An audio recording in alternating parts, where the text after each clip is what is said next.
All right. So then your last step 11, you mentioned regeneration and restoration. We talked a little bit about the potential for some more lasting damage, specifically when we're talking about people who've been ill for a very long period of time. So, how do we then start to restore the body after such a lengthy illness?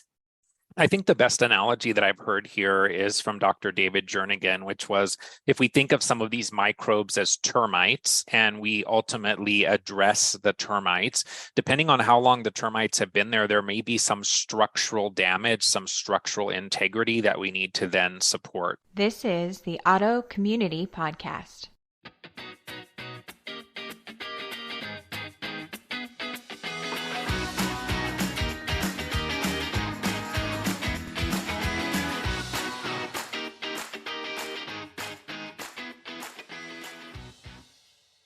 All interviews presented on the Auto Community Podcast are designed to provide information and inspiration only. Guests of the podcast may present opinions and anecdotes that are solely their own. And as always, before beginning any treatment protocol, consult with your preferred medical provider. Hey, welcome to the Auto Community Podcast. This is Erin. Today's guest is somebody I've met. We've been kind of in the same circles for quite some time. He started a podcast called Better Health Guy. And I think, ultimately I was led down the path of learning more about you, Scott, by learning about Dr. Klinghardt and your initial interviews with Dr. Klinghardt. My son and I were both being treated at Holistic Healing Arts up in that area. So nice. So welcome to the podcast, Scott Forsgren. It's a pleasure to have you. Thank you. Yeah. So I always say that most of us have entered this journey via our own health. So can you tell me a little bit about how you got into all of this and what that was like for you? Yeah, so my journey in this realm started back in 1997. So it's been a long time, 26 years ago this year. I did not have an EM rash. I had, over the course of a weekend, what was like a flu times 1,000. I mean, I'd never really experienced anything quite like that. Probably my most significant symptom was head to toe burning sensations, this neurological pain that was just miserable, kind of felt like a sunburn 24/7. I had initially some issues with even balance, like sitting up in a chair, or would have to put pillows along one side of the bed to feel like I wasn't going to fall on the floor. And getting up and walking across the room was, a significant energy expenditure. And so the number of symptoms that started was just crazy. Pretty much anything that you could think about. So vision problems, gut problems, cognitive issues, anxiety, neurological sensations. I had in one foot what felt like you had your foot on the top of a car engine and just this constant, like, strange tapping sensation. I was super sensitive to light and sound. And so from 1997 to 2005, I went to 45 different practitioners. I got a diagnosis of chronic fatigue syndrome, one of fibromyalgia. We explored MS, as another doctor had suggested that as well. I mean, we really didn't have any idea of what could be causing these things. And so finally, I started with a new medical doctor in 2005, and he suggested that I go to a acupuncturist that worked at an outlet mall, and she was doing electrodermal screening or electroacupuncture according to Vol. And he said, find out what foods you're reactive to and then change your diet. That's really the only thing I could imagine could be wrong with you. And so after spending a couple hours with this lady and kind of leaving thinking, oh my gosh, that was all kind of woo-woo, a little too crazy for me at the time. She's the one that said you should have your doctor test you for Borrelia, Bartonella, Babesia, Ehrlichia, so Lyme co-infections. And I didn't take it all that seriously. She really urged me to get some testing done. And so eventually we confirmed all of those things with blood testing through the practitioner that had referred me to her. That's what then very quickly, once I had that diagnosis of Lyme disease in July of 2005, that's what led me then to become very interested in Dr. Dietrich Klinghardt's work. I was sitting in the front row of his conference in January 2006, probably irritating him with my ridiculous numbers of questions that I had at the time. But that really was a big turning point for me in becoming more open to and understanding of and incorporating some of these energetic modalities, energetic testing, his kind of framework, which is just incredible. And so he really was my primary mentor and guide through a lot of my recovery. But that's kind of, in a short story, that's kind of my journey. And fortunately, today I'm doing really well. I exercise a couple times a day. I probably work more than I should, but I'm super grateful for the level of health that I have. At the same time, I would say that part of the lesson for me of going through this condition was recognizing that I wasn't prioritizing myself. And so do I still take good care of myself? Do I still eat well? Do I still take supplements? Do I still use my PEMF mat and sauna and other things to continue to support my health? Absolutely. But I think that was a big part of this whole lesson for me, at least.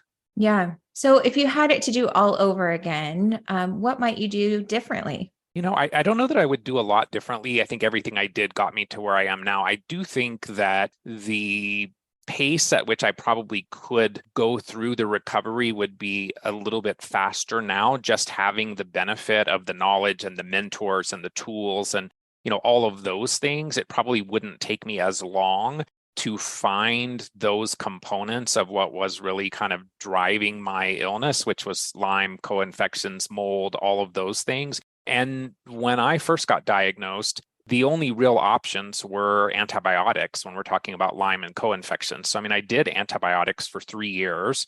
I wouldn't do that now. Definitely am more inclined to more natural tools, with some of those things still being in the toolbox for sure. I think probably when I initially started out, I was more of the opinion that, killing the bug was like the most important thing to do. Detoxification, probably somewhere in the middle. I didn't have my head totally wrapped around it yet, like I hopefully do now. And then the mental, emotional stuff, I kind of thought, that's probably not all that relevant. I would say now I look at it completely the opposite, that the mental, emotional component I think is most important. The detoxification piece I think is really, really critical from a perspective of what's driving physical illness. And then the microbial piece, I think really, for me now, at least out of those 3 components, which are all part of the Klinghardt axiom that Dr. Klinghardt talks about, and I wrote an article with him many years ago about that. But I think that the microbial piece now, I would actually put that kind of at the bottom of the list there of those things.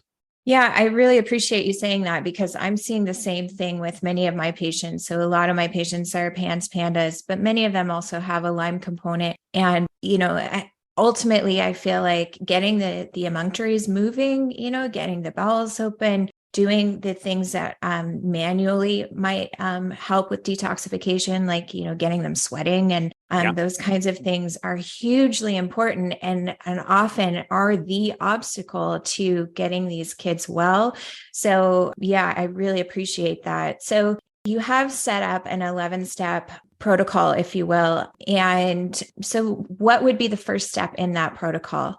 Yeah. So first, I want to give credit to Dr. Klinghardt, Dr. Neil Nathan, Dr. Amy Dirksen, Simon Yu, Raj Patel. So many people that the universe has connected me with over the years. Like, yes, there's the way I think about these things, but it's not a lot of original thought. Like I'm taking from some of my heroes in the way that I look at these things now. So, looking at the 11 steps, I would say, and this is not going to be, always the same order. Everyone's going to be unique, as you kind of alluded to. But for me, the first step is always detoxification and drainage. How do we improve the terrain? I think it's so critical. Step 2 is looking at our external environment. So are we living in mold? Do we have water damage? What are our EMF exposures?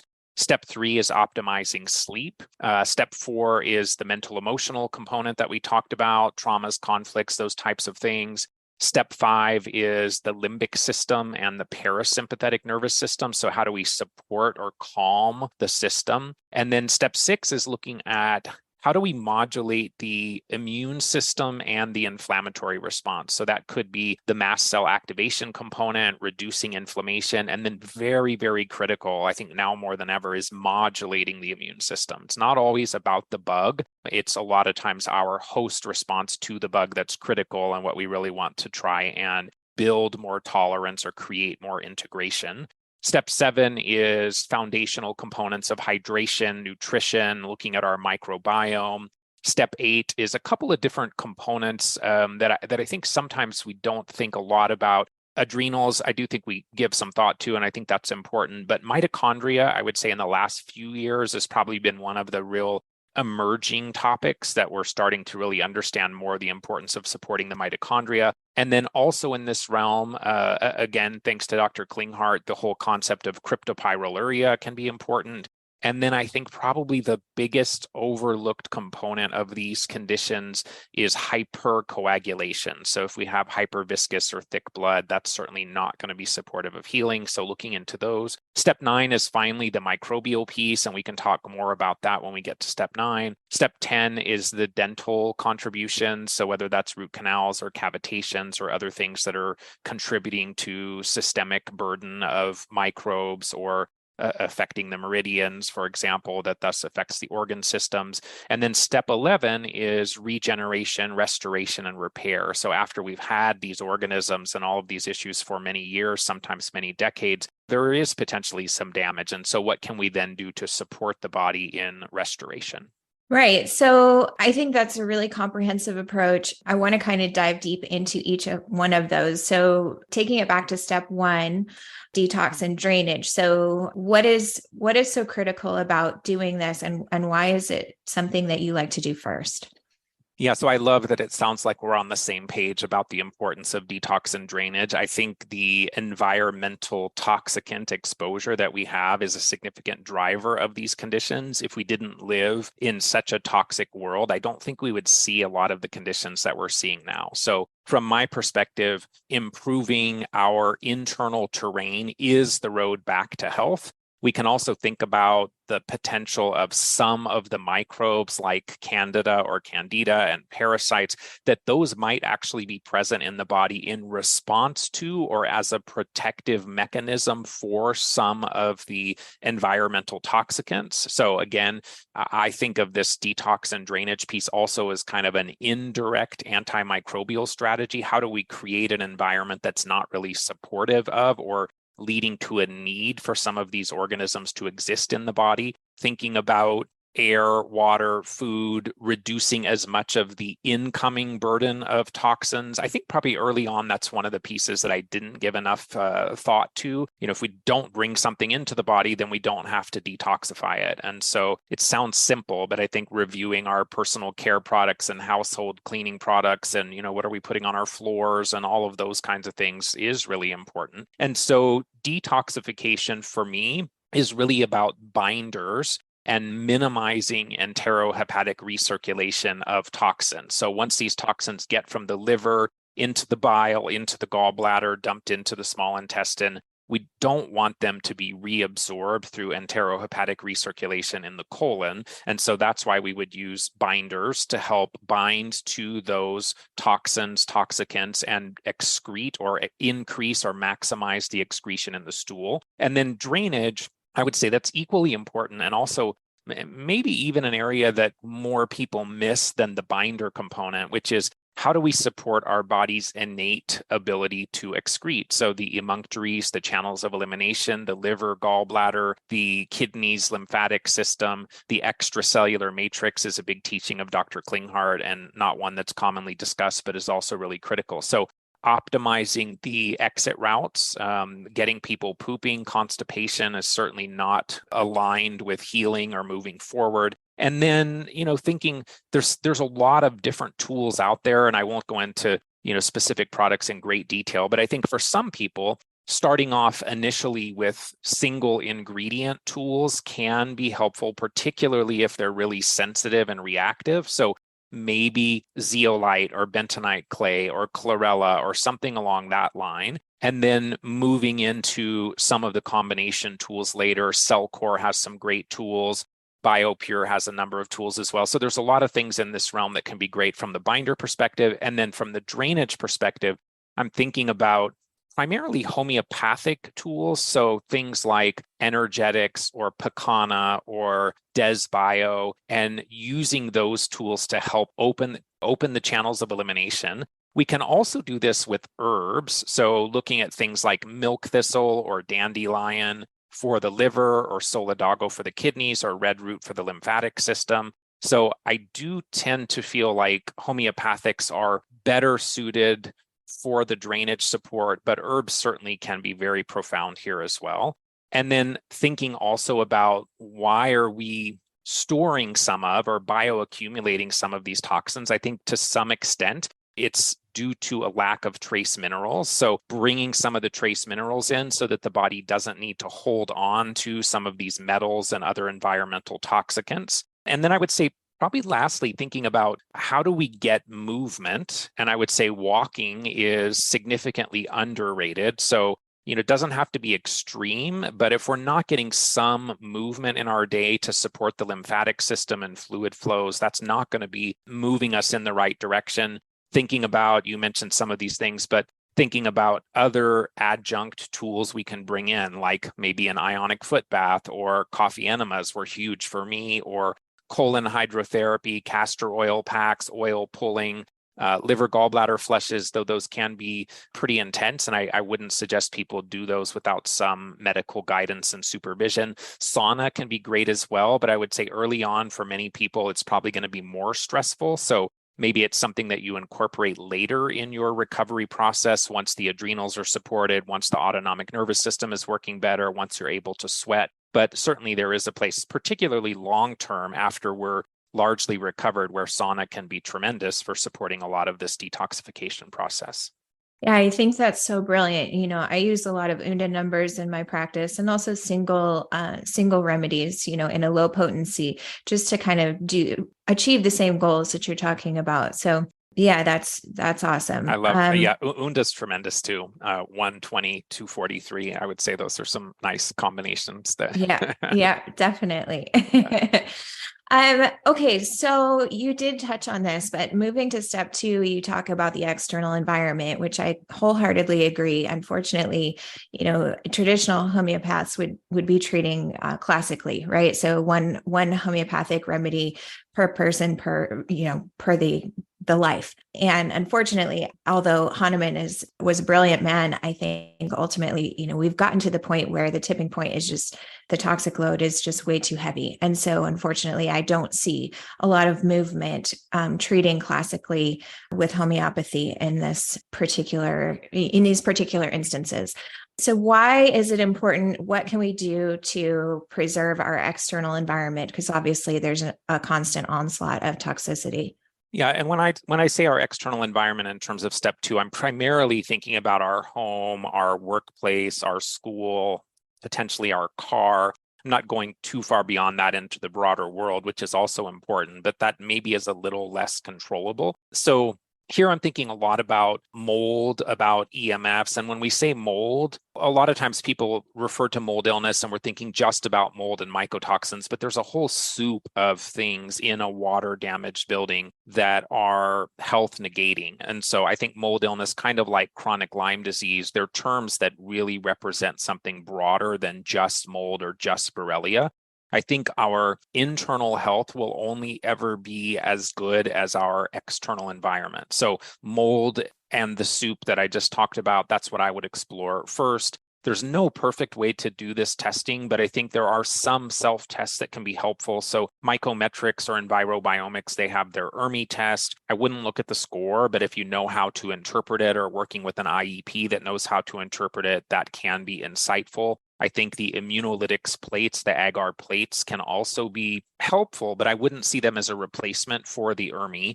I think sometimes if we can visually see what's growing on a plate, then we go, oh my gosh, what I couldn't observe before, now I can visualize it, and then that's going to lead me to take some action. I think if we can, from a resource perspective, bring an IEP in or an inspector in that's really skilled, that's going to be the ideal scenario. And then looking also for clues inside the body. So I really like the real-time labs, urine mycotoxin testing. There's other systems out there, Great Plains, Vibrant. They all have tools that provide similar information. And then once we get to a point that we feel like, yes, there is a mold issue and that toxic soup that we talked about, then we either need to address that, remediate it, remove the contaminated or water damaged materials. It's not good enough to bring in an air filter or those types of tools can be great, but we have to remove the source that was creating that problem. So I'm also not a fan of fogging unless the source has been removed. I think that's number one. That's really critical.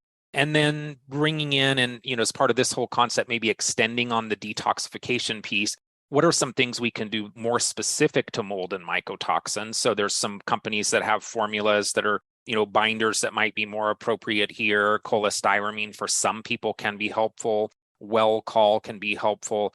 So how do we then facilitate glutathione, glucuronidation support, those types of things? How do we maybe tweak or optimize the detoxification component of this whole recovery process so that it's a little more geared towards the mycotoxin burden that people are dealing with? And then the EMF component also, I first probably learned about that in 2006 from Dr. Klinghardt. I think back then most people were laughing at him. I don't think anybody's laughing anymore. I think it's a significant issue for many people that EMF exposure really can block our ability to detoxify, can also be a trigger for mast cells. I was actually surprised, as much as I maybe thought I knew several years ago about some of this, to hear Dr. Theoharides say that mast cells are 10 times more active in the presence of a cell phone. That was kind of a, wait a minute, rewind. What did he just say?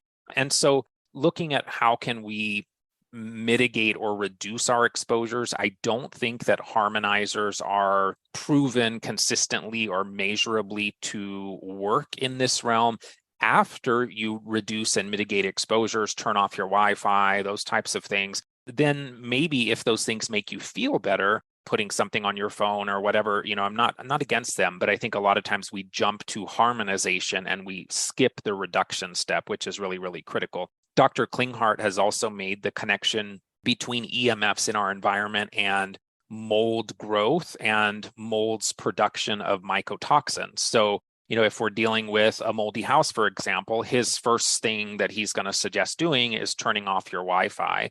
And so that's not the complete solution necessarily, but there is a connection between these two things. I think that EMF sensitivity or electromagnetic hypersensitivity syndrome can also be worsened by heavy metal toxicity. So, working as part of step one, and then maybe more specifically later to reduce heavy metals in the body can also be very helpful for minimizing our sensitivity to electromagnetic fields in our environment. But we really want to spend as part of step two, how can we deal with any water intrusion issues and how can we minimize these man-made frequencies that are not really biocompatible? Yeah, absolutely. So that then leads to your step three very beautifully, because we all know that sleep, especially for many of us dealing with autoimmune disease, chronic Lyme, mold illness, is quite elusive sometimes. So how do we optimize sleep?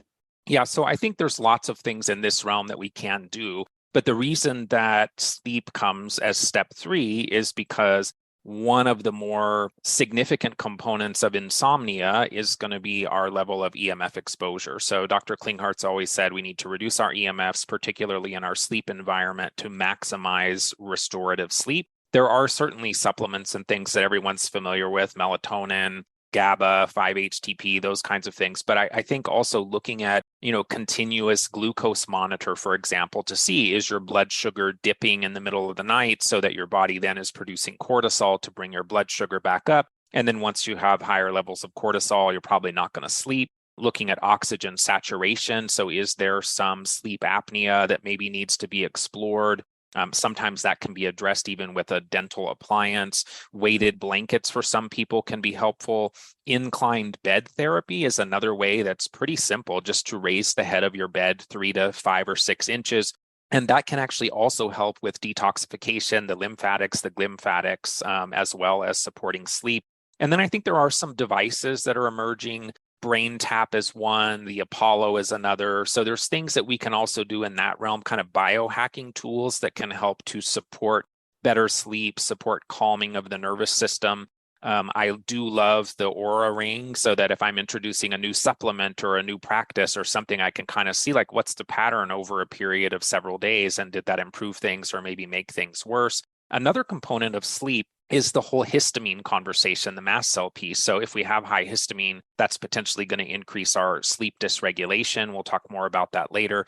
And so every bit of sleep, as you suggested, is going to exponentially increase our healing potential, our healing capacity. And that's why it's very, very early in this process. Yeah, absolutely. I couldn't agree more. I think, when I was at my sickest, I was sleeping 3-4 hours a night of completely dysregulated sleep, up for hours and hours and then falling asleep for 1 hour maybe. So yeah, hugely important for healing. Okay, so your step 4 is mental emotional health. And my friend Stacey Robbins wrote a book. She was diagnosed with Hashimoto's, but her book was titled "You're Not Crazy and You're Not Alone," because ultimately, I think so many of us dealing with autoimmune conditions are fearful that this might be some sort of, chemical imbalance, or, the things that we're kind of taught to really look for when the mental emotional health becomes a little bit more unstable, if you will. So talk to us about mental emotional health and why that's step 4. Yeah, I mean, I remember even for me where I had so many referrals to psychiatrists early on, and I knew it was not a psychological condition. And yet after a period of time, so many people telling you that, you do kind of wonder, like, okay, am I just crazy? Am I making this up? But I think that many or most of us have had some degree of emotional trauma or conflicts that either set the stage for illness, which I think is super common, or we're invalidated by the medical community as we're trying to find answers. And so our physical illness then leads to an emotional trauma. And even if that's the pathway that got us to an emotional trauma, I think we still need to explore and unpack and release that in order to optimize our health. So the idea that maybe we accept that there is some mental emotional component that we need to work through, I don't think that means that the condition is all in our head, but we do know and research shows that mental emotional health does play a role in the development of physical illnesses. So I think in the Lyme community, my observation has been that people are generally type A, overachiever, perfectionists, maybe don't feel they deserve to be well. I was a type A plus personality. I'm now a type A minus, and I'm proud of being an A minus because I think I'm probably not going to ever not be a type A, but, trying to find ways to kind of calm the system. I think healthy relationships, getting rid of toxic relationships, finding ways to have joy in our life, not identifying with the illness. So I never took on the label Limey. Many people are comfortable with that, and that's totally fine. It doesn't mean that that's wrong for them. But for me, my condition was part of my experience, but it's not who I am. And so looking at Dr. Klinghart's 5 levels of healing model, the mental emotional piece is on level 3. And so what that suggests is that work that we do on that 3rd level has a downward cascading effect on the 1st and 2nd level, the 1st level being the physical body. So things that we can do on these higher levels have much more potential for healing than always just focusing on the physical body and what's the next supplement that we can take. Things that I like in this realm, EMDR, Dr. Klinghart's applied psychoneurobiology, EFT, emotion code, NET is another one that people often will, many chiropractic doctors use NET. And then a great book in this realm is Amy Scherer's book called How to Heal Yourself When No One Else Can. Really goes into working to release the energetic imprint of emotions and conflicts and traumas on our system with very practical things that you can do to work through that. And so if people are open to work in that realm, I do recommend her book. I think it's fantastic. Awesome. I've not read that, so I appreciate the recommendation. Okay, so then moving past some mental emotional health, in step 5, you talk about retraining the limbic system and tonifying the vagus nerve and parasympathetic. So for those uninitiated, what does that mean exactly? Yeah. So, the reason I separate these from mental emotional is because limbic system impairment, which is the amygdala, the fear center, the alarm center, there's other components of the limbic system as well. But this is really kind of the alarm center, anxiety switch, what's kind of surveying our environment for safety. And so the limbic system impairment can be triggered by a mental emotional event, but it can also be triggered by mold exposure, by Lyme disease, by chemical exposures, by pesticides. And so when we have this limbic system impairment, that then affects so many other pieces of our immune system, endocrine system, autonomic nervous system, blood pressure, heart rate. All of these things are controlled by the limbic system. So in this realm, we're thinking about tools like Annie Hopper's DNRS or the Gupta program. There's other ones coming around that I'm hearing good things about that I've not yet explored deeply. Primal Trust, for example, I believe is one of them. And so the way I think of the limbic system impairment is at one time, I maybe had a significant mold exposure in my environment. My limbic system saw that as a tiger, and that was appropriate at that time. And there's a release of stress chemicals in the body that may have been appropriate at that time. But maybe I remediate my house.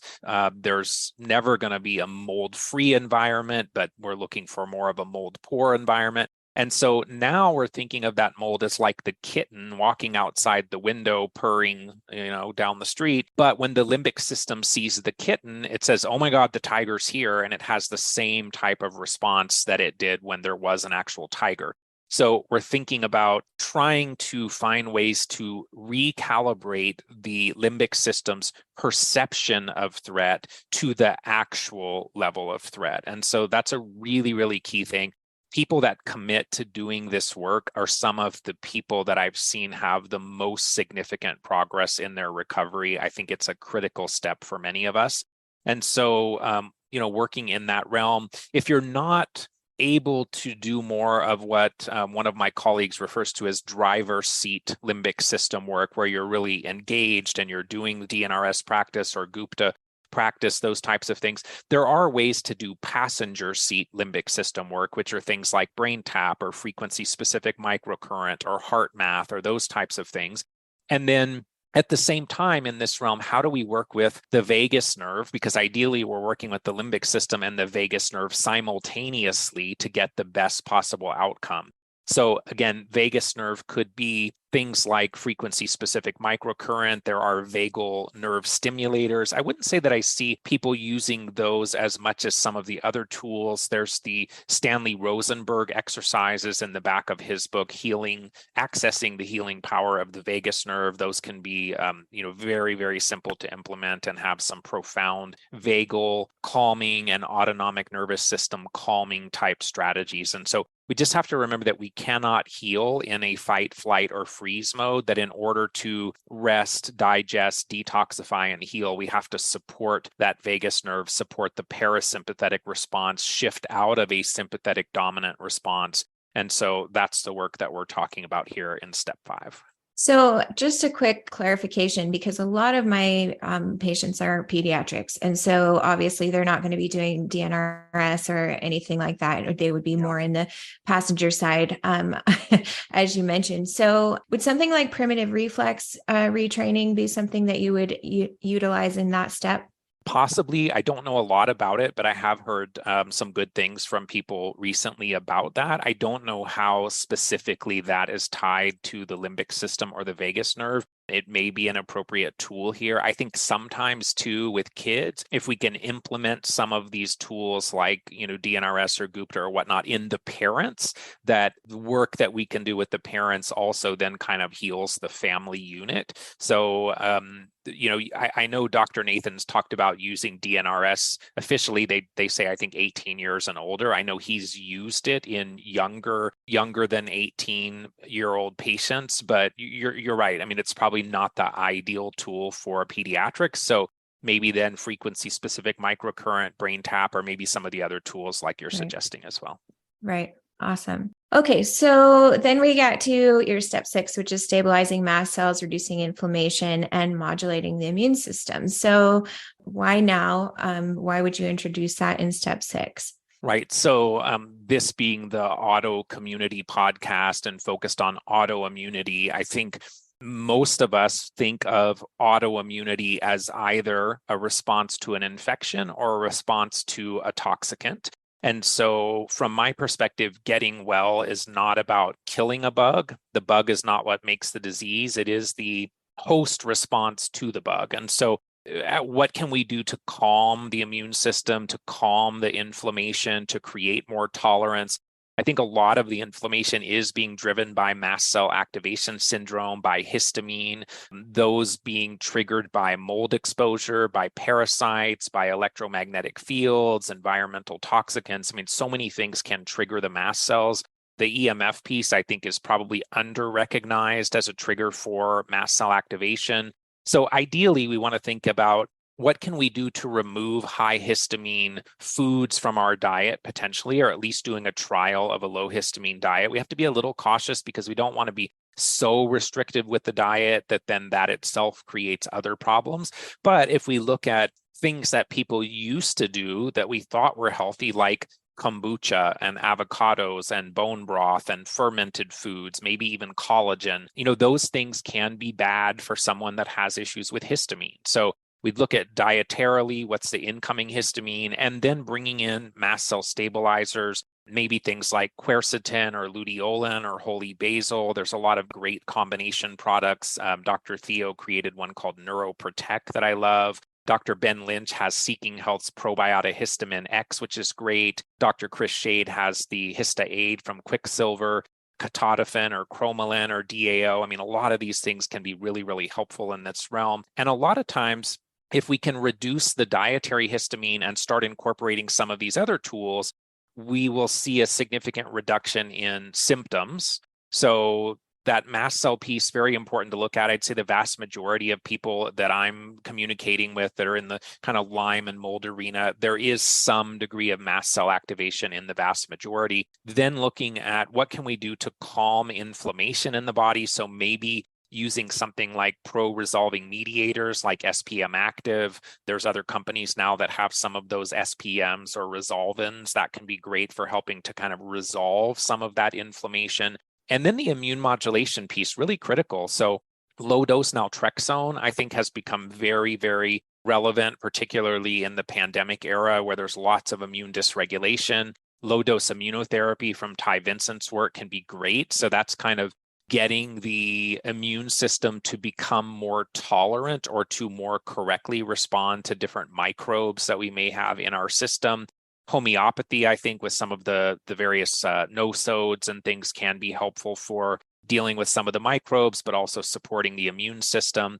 And then Dr. Sam Yannick with Cogence Immunology, he's created a whole line of products that I think can be helpful for immune modulation as well. So I think it's important to recognize that getting well is not about boosting the immune system. That, particularly with autoimmunity, can make things worse. That what we're really meaning when we say boosting, or what we're hopefully meaning, is modulating or calming or integrating with our microbes. And so I also think that in the last few years in this immune modulation realm, peptides certainly have a shining role here. So whether that's like thymosin alpha-1 or TB4 or KPV or BPC, the BPC 157, those things can be really helpful for modulating that immune and inflammatory response. But I think this step is so critical because a lot of what we experience is because our system is hyper vigilant. Yeah, absolutely. I've seen that in a major way with many of my pandas cases. When the when the behaviors become very inflammatory, that to me is a huge indicator of histamine and mast cell involvement, because as the body gets more inflamed, the behaviors become more inflamed as well, And so I'm seeing that as a major piece to healing some of these kids, especially. So yeah, I appreciate you very much saying that. I've long said histamine is one of the most widely ignored key issues in this whole community. So I think that's really, really important. Okay. Yeah, and what is PANS, at least from my perspective, it's a hypervigilant response to Bartonella, Mycoplasma, mold, some viruses. So, if we're talking about PANS and pandas, step 6, you could argue maybe is one of the most important steps that we're looking at. Yeah, absolutely. Okay, so then you have step 7 as optimizing hydration, nutrition, microbiome, and gut health. So what kinds of tools are you using there? this one here, which is distilled water, remineralized, structured, all of that. So I think hydration is really critical. And I think many of us are drinking water all day, peeing it out. We're still cellularly dehydrated. So structuring water, adding some electrolytes, adding some trace minerals, a pinch of sea salt, something like that can be helpful. There are tools that are coming on the market and some that have been around for a while for structuring. So I think the first one that I heard about many years ago was the Natural Action Water System. I think probably one of the more popular ones now is called the Analemma. That is one that I use. I'm not promoting it, or I'm just using it personally and trying to see what kinds of things I notice from that. The immune system also comes largely from the gut. So if we have leaky gut, that's going to trigger more immune dysregulation. It's going to trigger more mast cells. So thinking about what are some of the foods that we should be removing? I would argue that gluten is bad for almost everyone with a chronic illness, particularly autoimmune conditions. I think cow dairy is going to be bad for many people as well. Sugar, fructose, that's going to be bad for most people. And then high histamine foods, I think that certainly, as we talked about, plays a role. So what's the best diet? Unfortunately, it's going to be very individualized, but I would say the one that I've seen lead people to the most obvious symptom improvement is the low histamine diet, getting some of those sources of histamine out of the diet. And then with the things that we are consuming, trying to have as nutrient dense as possible. So, I have every morning, my favorite thing, actually, if I could never had solid food again, my power shake, I could probably have it 3 times a day and be very, very happy. So high quality protein, high quality fats, phospholipid blends, organic nut milk, though I would say now, based on some recent learnings, probably organic coconut milk is actually going to be better than most of the nut milks from an oxalate perspective. But bringing in something that's really highly nutrient dense, that's been tremendously helpful for me. If we're then extending the conversation of the gut to the microbiome, rotating probiotics, Megaspore Biotic has probably been my favorite over the years, though I do think we still need to have some other tools that we're rotating in as well. What I like about Megaspore is that it seems to be well tolerated by people, even dealing with mast cell activation or with SIBO, and really provides those keystone strains to optimize our microbial diversity. Can also be helpful with the inflammation, immune modulation piece, can also be helpful with the leaky gut or intestinal hyperpermeability piece. Peptides can play a role here with the gut, BPC 157 as well, for example. Ion Biome, Ion Gut Health, it used to be called Restore from Dr. Zach Bush, also can be really helpful in kind of supporting the gut here. So we're just looking at in step 7, how do we make sure that our hydration, our nutrition, our gut are supported in the direction of health? Absolutely. Okay, so then moving on to step 8, this is something that I've found fairly recently, I guess. I mean, I always knew about the adrenals, but the mitochondrial support has been a big one for us. So adding supportive interventions for mitochondrial support, adrenals, KPU. So what does that entail in your view? Yeah, so the mitochondrial piece, I would say I've gotten more interested in just maybe the past 4 years or so, probably at the urging of Dr. Todd Watts. I think we think about the adrenals, and the adrenals are important, and do we need to support them and maybe have ashwagandha or some other adaptogen? I think that can still be helpful. But if we look at from an energy production perspective, from an ATP perspective, from that energy currency that we need to do everything in the body, that to detox, to function, to repair, how do we start to support the mitochondria? I think we need to do this low and slow and gentle, because extracellular ATP is also the danger signal in the cell danger response. And so sometimes if we get too aggressive here, that can also backfire. But, things like CoQ10, some of the different applications of vitamin B3 with nicotinamide riboside or NMN or NAD, those types of things can be very helpful. Red light therapy, I think, is a fantastic way to support the mitochondria as well. So looking at not only supporting the adrenals from a fatigue type perspective, but also giving the body more of that energy currency, I think is critical. So more and more people talking about the importance of supporting the mitochondria. Cryptopyroluria is a concept that Dr. Klinghardt has talked about for many years. And essentially, and we've written a couple articles about this that you can Google and find that go into great detail. But essentially, if someone has cryptopyroluria, they're peeing out their B vitamins and their zinc, which are so critical for supporting the immune system. So Dr. Klinghardt would then say that your white blood cells become an army with no bullets, and supporting those deficiencies can then support our immune defense.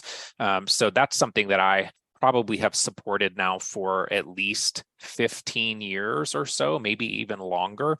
You do have to do that slowly. I mean, if people bring in a lot of zinc and they're zinc deficient, that could lead to some heavy metals being released and could be uncomfortable. So none of this should be a sprint. It should really be a marathon. Slow and low is definitely my recommendation. It's not my personality per se, but it is my recommendation.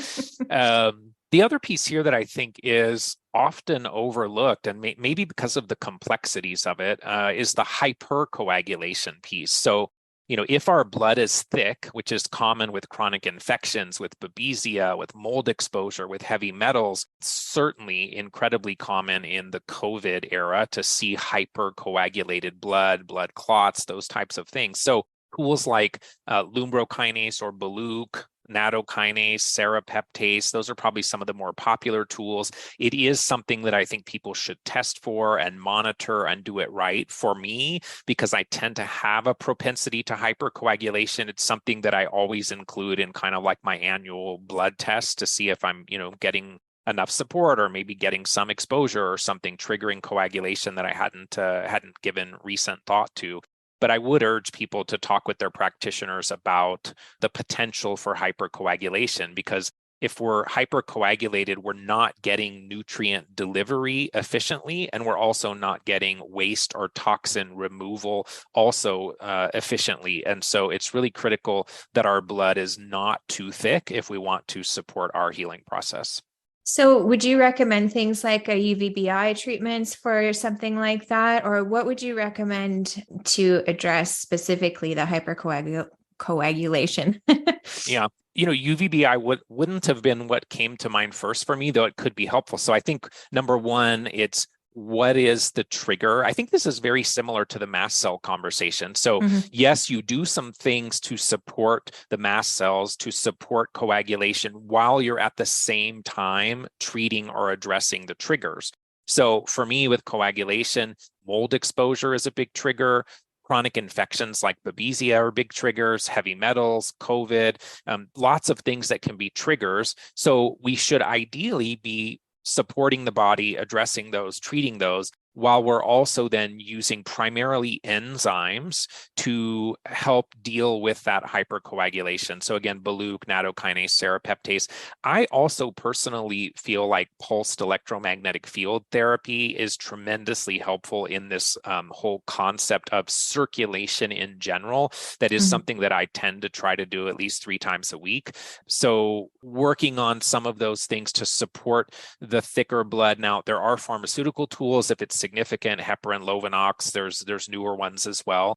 But I think a lot of times we're looking here at some of the enzymes while also not forgetting to explore the why did we have hypercoagulation and addressing that at the same time. Would anemia be an indicator of hypercoagulation there or separate? It's a good question. And I don't know that I can answer it super clearly. I mean, there's so many different types of anemia as well. Some of them iron associated, some of them inflammation associated. I think there could potentially be some connection between iron dysregulation and coagulation as well. But it's not it's actually, ironically, my next podcast is diving into the whole iron conversation. And so we'll probably touch on that then. But I don't know super clearly the connection between coagulation and anemia. Awesome. Well, I look forward to your next podcast then. Thanks. Okay. So step 9.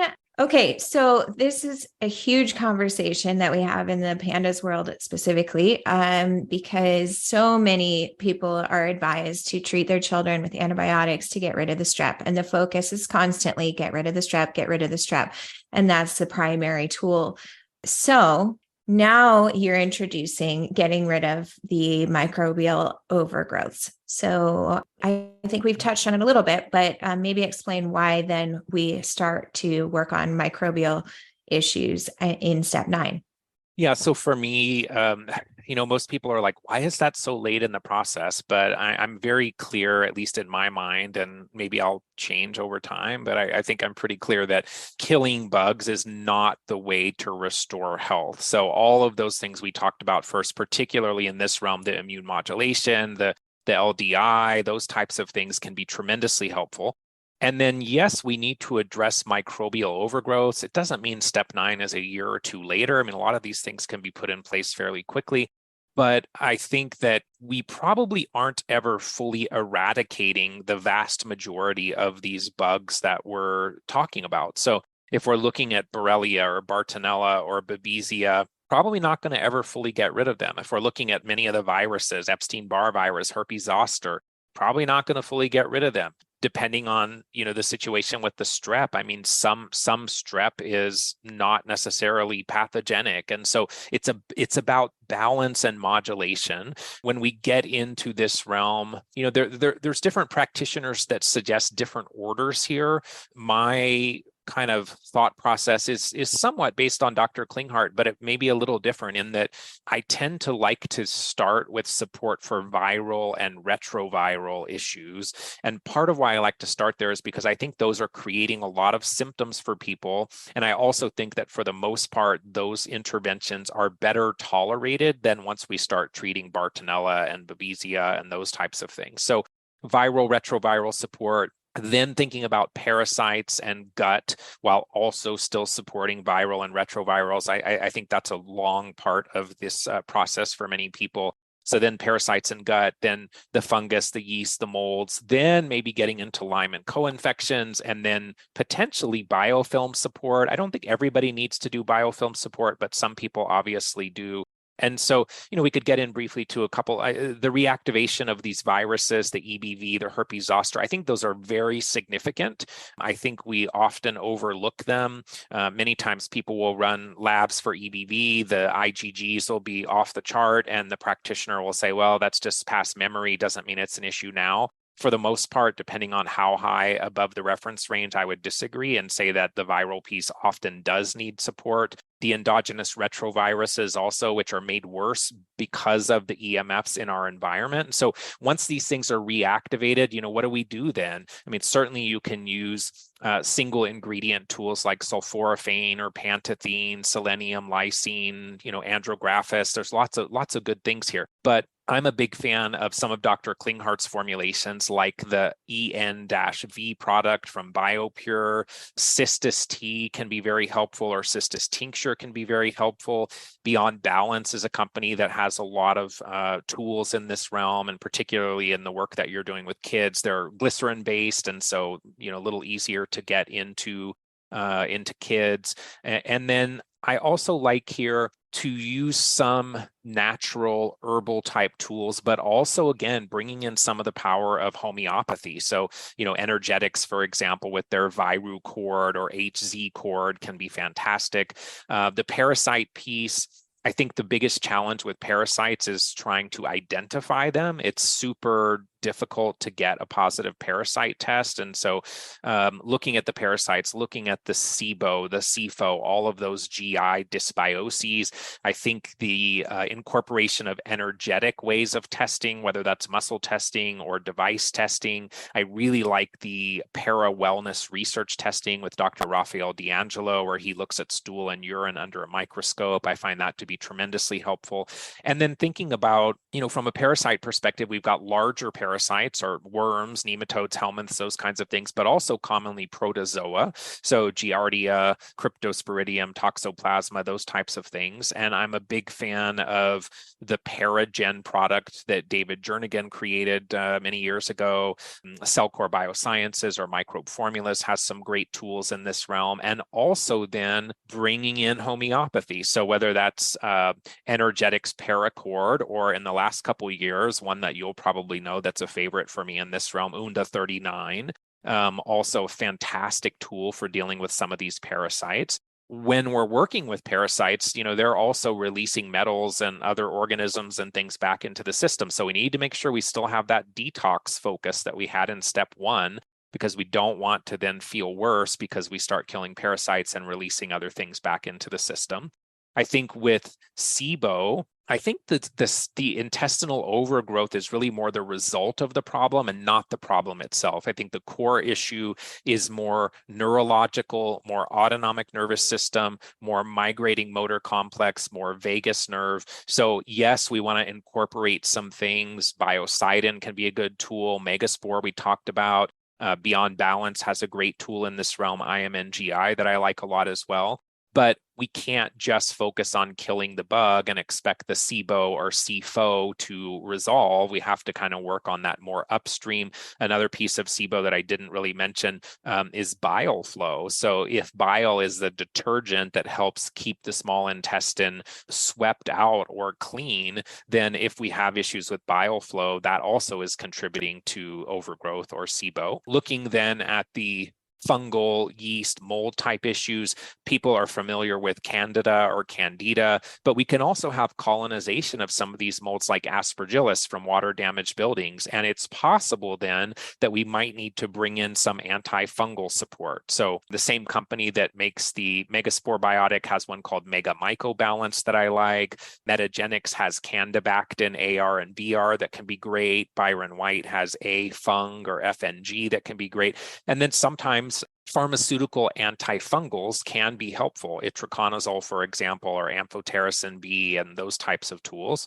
So once we're working through these issues, then we're thinking about Lyme and co-infections, the Babesia, the Bartonella, the Borrelia, which is Lyme, and then opportunistic infections as well, like Mycoplasma and Chlamydia. So I really like in this realm to start with more targeted tools. So not using something so broad spectrum that we're initially trying to kill Bartonella, Babesia, Borrelia simultaneously, because I think many people are not going to tolerate that. So in that realm, I like Byron White formulas, Beyond Balance formulas, Nutrimetics. They all have more targeted tools that we can start saying, okay, let's start working on Bartonella. Great. We're still doing well. Okay, now let's layer in something else for Babesia. Let's layer in something else for Borrelia. And then later, once you have that approach, then you can go to these broader spectrum tools. You can start thinking about biofilms. Unfortunately, when we're breaking down biofilms, we're then releasing more infections, more toxins back into the system. So we have to think about what could be coming out of those biofilms and making sure that we still have support on board for those as well. So I would say personally, I'm not super drawn at this point to pharmaceuticals for the most part in dealing with microbes, but there is a place. There is a place in the toolbox for them. Certainly in the Lyme community in the last few years, some people have had great results with disulfiram.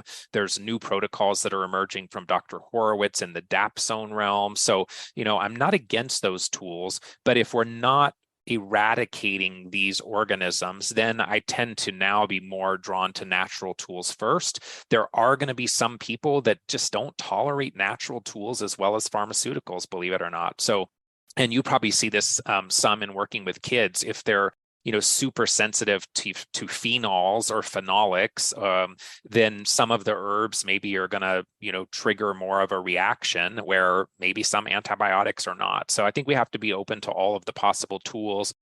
Ozone can be another tool that I think can be very helpful in this realm. The immune modulation piece we talked about earlier, there are some peptides that are a little more directly antimicrobial, like LL37, for example. Dr. David Jernigan has some hopefully new tools coming in his clinic in Tennessee. They have something now called induced native phage therapy, which is using electromagnetic frequencies that are then consumed that kind of trigger the body to respond to a lot of these organisms. Not currently available outside of his clinic to my knowledge, but hopefully that'll be a new tool. And then using frequency devices as well. So I haven't been a huge fan of Rife in general, but there are newer tools like Free Medica has one called the Wave 1 that I still personally use for maintenance. There's lots of things that we can, use physics and frequency and light and sound and vibration and those types of tools to also support the body in dealing with some of these microbial overgrowths. Yeah, I think we're very much in alignment on that. I'm using a lot of singular nosodes, in particular towards the middle of the treatment, I would say, where I'm not usually starting with a lot of those, but for the reasons that you've outlined already. So really, really important. Okay. So your step 10 is very interesting to me. So just a quick personal story. Last summer, I ended up getting a cavitation surgery, as well as I had a number of other things, including bone grafts on my jaw. This was all done with a biological dentist. But essentially, what had gone on was with my Lyme diagnosis, I had extreme inflammation in my gums. And so, all along the gum line, despite really good dental hygiene, I ended up getting quite a bit of decay and degradation of the jawbone and all of that. Well, interestingly enough, after I received this, oral surgery, I ended up getting reactivation of EBV, of HSV1, of a number of other things, because opening up those cavitations, opening up the jaw, ended up kind of causing some microbial issues for me. So anyway, so why are we doing dental issues then late in the process? And then can that then, as I experienced, reopen some of these microbial factors? So I think part of the reason that I put this late in the process is exactly what you're talking about. I think years ago, Dr. Klinghardt was more inclined to kind of bring this in much earlier. I think if you were to talk to him now, he would suggest that the retroviral piece should certainly be addressed before doing a lot of this significant dental work, that we can have activation of some of these organisms afterwards, that if we're not supporting maybe the retroviruses, maybe the Bartonella and Babesia that also play a role, that people's outcomes may not be as good. They might have more complications. And so that retroviral piece, I think, should be supported before we do some of the dental type procedures. And then if you were to talk to Dr. Simon Yu, who's been another one of my mentors, just an amazing doctor, he would generally do some of the parasite work first before doing the dental interventions. So there are pieces that we want to do to support the body before, in many cases, getting into some of these more significant pieces where the body does need some energy to heal. Doesn't mean that for some people it's not going to be the number one thing they need to do, but I would say for the vast majority, root canals, cavitations. I remember years ago reading a book while doing a coffee enema, in fact, that was Perry Fields, who was an Olympian that had her own Lyme journey. I think the book was called Tick Slayer. And I got to the chapter on cavitations, and she was talking about, black oozy stuff coming from her cavitation sites. And I was like, oh, thank God I never had to deal with that. And then I went to a conference where Dr. Yu was teaching and had an appointment with him. And he said, oh, you have a dental problem. And sure enough, cavitations. And I'm like, darn, I have to go down that path. Fortunately, the anxiety leading up to the procedure for me was actually worse than the procedure itself. And, it's been many years ago since I did that. But I do think that the cavitation piece, if you have these areas of focal infection, if they're creating thioethers and mercaptans and these really toxic substances, that many times they do need to be addressed. Similarly with root canals, if you have a dead tooth that's on a meridian that's affecting an organ, that might need to be addressed as well. Certainly working with a biological or holistic dentist is critical. And then what I would urge people to do is have some conversation between the dentist or oral surgeon and whoever the captain of your ship is, your primary practitioner, because you want to be aligned in terms of, is it the right time? Many times, to your earlier point, you may need to have some additional support on board for infections, for Lyme, for Bartonella, for Babesia. A lot of times after the body has a significant stressor, a lot of these microbes can kind of reactivate. The other piece here, which I think you'll be very familiar with, probably more than I will be, is the potential of the tonsils playing a significant role in being a source of infection, being a source of strep, potentially being an ongoing trigger for kids that are dealing with pandas. And so I think that a lot of these things will require a biological skilled dentist, but at the same time, what can we do on a daily basis to optimize oral health, to reduce the microbes that then maybe get from our mouth into our brain, for example? There's some research that suggests that Alzheimer's, that they find dental spirochetes in the brain of people with Alzheimer's. So maybe using an essential oil blend like Oral Defense from Supreme Nutrition or Dental Sidon from Biobotanical Research, oil pulling can be great. There's even now starting to be more probiotics that are more specific for the mouth. Research Nutritionals has one called Aura Max that you just dissolve in the mouth that can be great as well. So important for many people to explore this, but I would say it's very intentionally at the end, in that we want to have a lot of those foundational pieces in place first so that the body can respond well, heal well, and that you get long-term benefits from these types of procedures. Yeah, absolutely. Dental Sidon is actually something I recommend for a lot of my patients because, these kids that are starting to get cavities and things like that, a lot of times the dental Sidon, along with some of the homeopathic cell salts, will reverse much of that. So it's really, really important. I love putting cell salts in water is a great idea too. I do that occasionally. Yeah, absolutely. All right. So then your last step 11, you mentioned regeneration and restoration. We talked a little bit about the potential for some more lasting damage, specifically when we're talking about people who've been ill for a very long period of time. So how do we then start to restore the body after such a lengthy illness?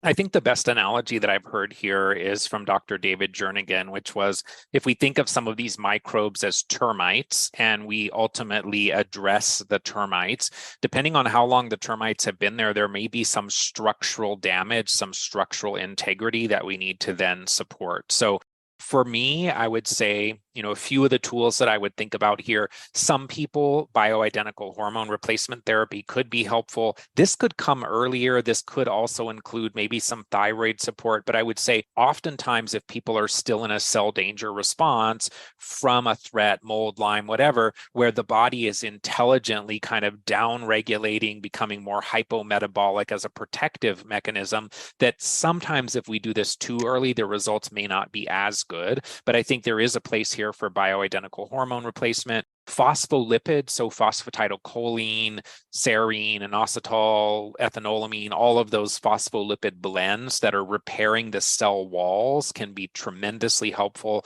You can use that in a power shake like I do every morning. You can do IV therapies that incorporate some of those cell membrane repairing components like the phospholipids and other tool. The Patricia Kane protocol is probably the one people are most familiar with.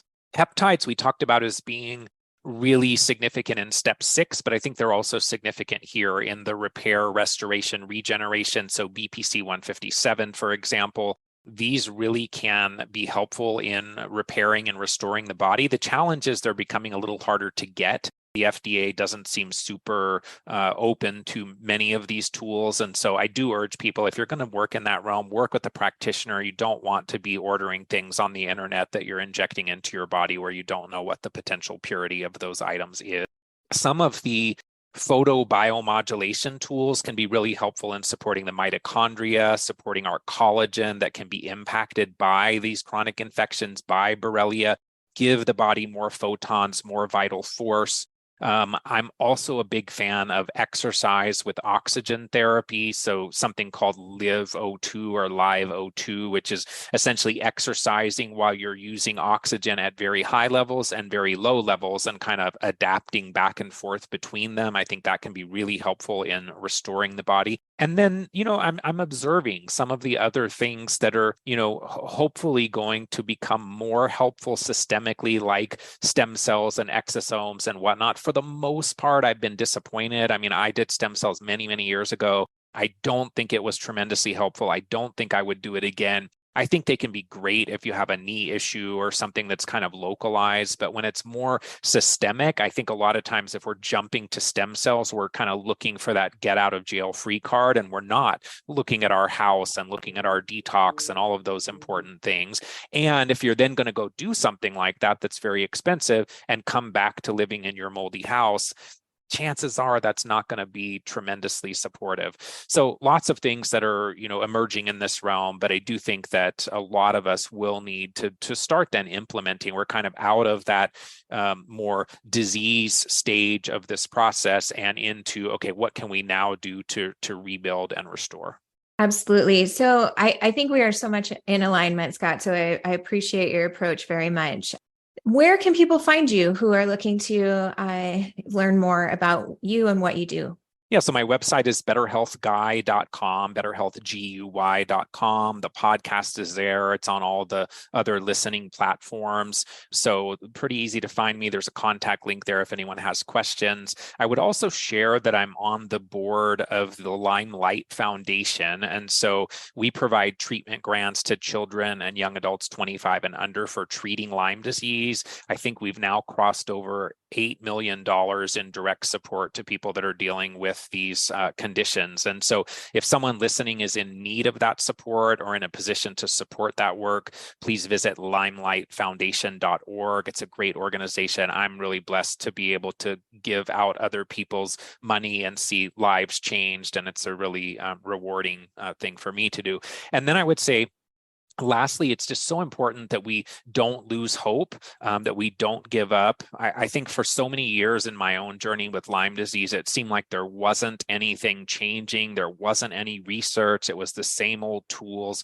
I don't feel that way at all anymore. I think in the last 5 years or so, there's a lot of research happening. There's a lot of new tools, a lot of new products, new solutions, techniques, ideas. And so there is hope and people are absolutely getting better. Thank you so much, Scott. It's been a pleasure. Maybe we could do this again sometime. Thank you so much. Appreciate it. All right. Thanks, everybody. Take care.